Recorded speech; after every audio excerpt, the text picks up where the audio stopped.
Се менува корона алгоритамот. Пациентите кои прележале COVID-19 нема да мора да минат 2 последователни негативни тестови за да излезат од изолација. После 10 дена, асимптоматските случаи кои се позитивни на коронавирусот автоматски ќе излегуваат од изолација, а лицата со симптоми после 20 дена.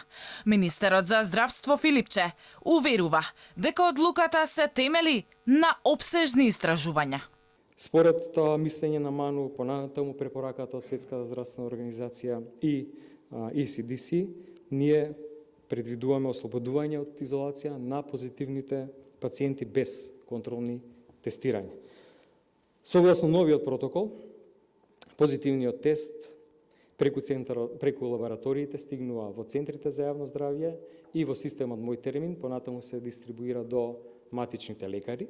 Со новите протоколи состојбата на пациентите ќе биде само во рацете на матичните лекари, затоа што тие ги добиваат резултатите од тестовите. И додека бројките на заболени секојдневно се со троцифрена бројка, ресорниот министер вели дека состојбата со епидемијата е стабилна, но дека Македонија интензивно се подготвува за полоши сценарија на есен.